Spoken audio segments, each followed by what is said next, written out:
Hey y'all, I thought I would talk about something that crossed my mind today, and it seems that I'm back in the Joker loop again.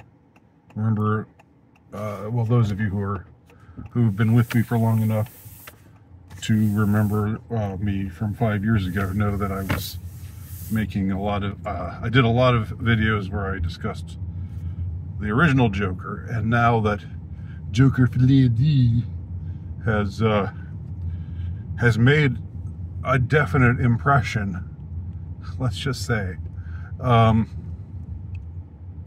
Not for the most part a very good impression, but it's certainly an impression. Something came to mind when I was thinking about the central, or one of the big problems in with the way that it went in the end, besides the just nasty, nihilistic killing him off, and everything that message that essentially sent a certain message to the audience. It was taken a certain way, whether or not Todd Phillips intended for it to be taken that way. And it seems to me that, I recorded a video, I think it was maybe the last one that I did, where I talked about rage baiting and how there was some fake site saying that Todd Phillips, the director of the two Joker movies, was saying that he's glad that he made the Joker sequel because male dominance needed to be taken down a peg, using these feminist talking points. And it wasn't even true. This article was fake. It was a fake article, and I showed a true article, an actual article, where Todd Phillips said that he did not intend for the Joker sequel to be a commentary on quote-unquote toxic fandom. And it seems like that nobody's believing him, and I believe him, not because I trust in his integrity, but because, well, I've explained my reasoning for why I just don't think this whole idea of Joker intentionally being made to get the audience of the first movie to hate it, and the consequent, transformation of Joker into the flop that it's become. I just don't understand. I think that doesn't, I go into more detail about this in my live cast from the other night. I don't want to repeat myself too much here, but I just don't, it's not them owning the incels. It's not them owning the chuds. It's not them putting the chuds in their place. It's the opposite. The audience has reacted so violently, not violently in the sense of actual violence, but violently in the intensity of their rejection. They've reacted so intensely, with such intense negativity, to specifically the ending and what the ending seemed to imply, that they've ensured that this movie that was made with a huge budget, and that was, there was Oscar buzz about, there was lots of it was projected to be one of the big movies of the year, and now it's become this disaster. And I just don't see how that benefits anybody. It doesn't benefit Todd Phillips. It doesn't benefit Hollywood. It doesn't benefit Warner Brothers, or any of the producers. It just it does the very opposite. So that's why I actually believe that whatever Todd Phillips' motivation was, whatever Todd Phillips and the writer, whose name I can't remember now, and Joaquin Phoenix and whatever their motivation was in making the movie, I honestly don't think it was to be a rebuke of the people who enjoyed the first movie, even though it's been largely taken that way by everybody who was by a whole lot of people who were fans of the first movie. And those aren't just quote unquote incels. Those are lots and lots of people of different walks of life, lots of normies. You don't get to you don't make $1 billion from a movie unless a lot of people, a lot of so-called normies have watched it and enjoyed it. So anyway, now I was thinking about Joker, one of my favorite movies, the original Joker, and another one of my favorite movies, Fight Club, and how the sequel Joker in a way wrestles with some of the same issues that are brought up in Fight Club. There's some of the same scenarios. In Fight Club, the main character, who's never given a name, the Edward Norton character, at some point along the way creates this alter ego who is bold and fights back against corporate conformity and all the things that he hates about his job and his life, and starts this revolution. And so you got something very similar to what's happening with Arthur Fleck and Joker, because even though there's no, in Fight Club, for most of the movie, you think that Tyler Durden is a separate person because he's a different actor, Brad Pitt. But you find out near the end that they are one and the same. And it's a movie from 1999. If you haven't seen it yet, you can still enjoy it with that spoiler. The spoiler won't harm your enjoyment. So I get a little tired of these, constantly being worried about spoilers, from movies that were released 25 years ago, quarter of a century ago. Come on. But anyway, the Joker sequel has a similar circumstance. In Joker 2, I'll just call it, rather than the pretentious French subtitle. There's this question of, where does Arthur Fleck end and Joker begin?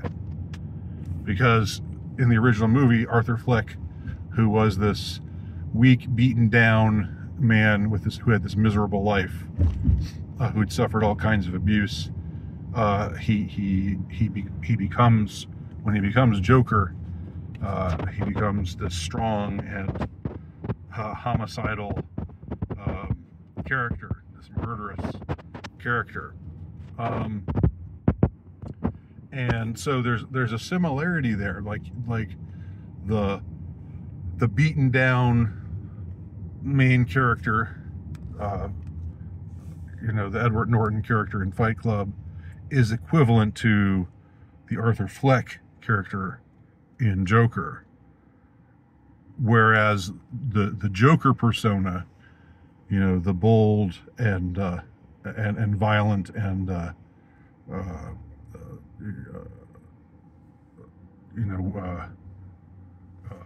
man of action,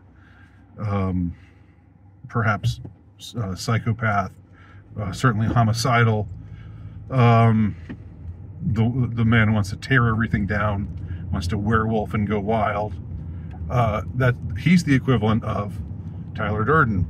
And in the sequel, the point is raised, and it could be an interesting point if they had just pursued it in a different way. But we have this situation in which Arthur is seen by a certain segment of the public as a folk hero, but not for being himself, rather for this persona that he adopted, the Joker persona. And so there's this, you know, cleaving between these two characters who are occupy one body. And in Fight Club, there's the same kind of question, you know, where near the end of the movie, Edward Norton, the narrator, wants to take his life back from Tyler Durden. He's grown. He's become, you know, by all of these experiences, he's no longer just this passive corporate drone, and so in the end, at the end of the movie, he kills off Tyler Durden by shooting himself in the head. And when he shoots himself in when he shoots himself in the head, he doesn't die. He doesn't die, but Tyler Durden dies. So he kills off that side of him, and now the person who's left is, you know, the narrator, but he's grown, he's matured, he's become, you know, he's transcended the pitiful being that he was at the beginning of the movie. And that's ultimately, you know, people who are fans of Fight Club don't think, oh, I hate the ending because it's such a betrayal that he kills off Tyler Durden. They don't say that. No fan of Fight Club has said that I've ever heard. Nobody feels that way, because it's not that, you know, the narrator comes to think that Tyler Durden is evil and he doesn't want to be, he wants to just go back to being a nobody conformist corporate drone again. You know, that's not the narrator's attitude. But the problem in the Joker sequel is when Arthur Fleck renounces his Joker persona, it's basically just a retreat into defeat, and it can't be anything else, because we don't see Arthur Fleck grow as a person or transcend what he had been in the beginning, when he was just somebody who let all these things happen to him and got beaten up by life and didn't do anything about it. But if the movie had found a way to give Arthur Fleck something, you know, some way of coming into his own, where he could have rejected his Joker persona, but become something more authentic, you know, where it's in essence like with Fight Club, the narrator doesn't need Tyler Durden anymore.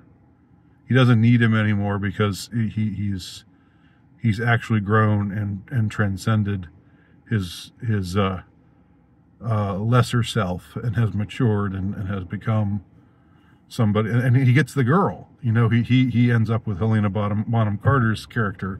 Of course, he was always with her. It was in the early scenes, but he thought that it was a different man who was with her. But in the end, it's actually him.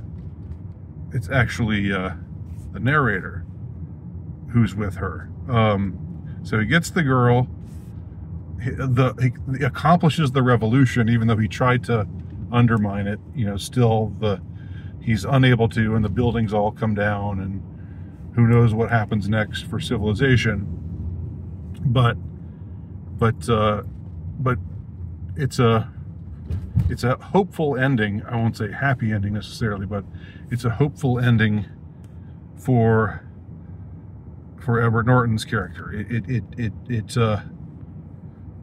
It gives him this send-off that doesn't make us go away feeling sour feeling like we've been betrayed as, you know, as the audience, just because he killed off Tyler Durden. Whereas in Joker, that's not even, it's never even, like, the whole idea of Arthur Fleck being able to change in a more positive way, you know, is never, I mean, it's never even a possibility. So when he says, I don't want to be Joker anymore, you know, in a way that's like embracing his authentic self, except he's doing it because he's been defeated, because he's had his Joker self raped out of him. And then we already know the way that it ends. And that's the last straw, for us, the viewer. So I you know, I think these are some interesting parallels, and they're worth thinking over. They're worth mulling over if you're a cinephile like me. If you're not, then I don't know. I'm not sure why you even watched this video. But anyway, let me know what y'all think.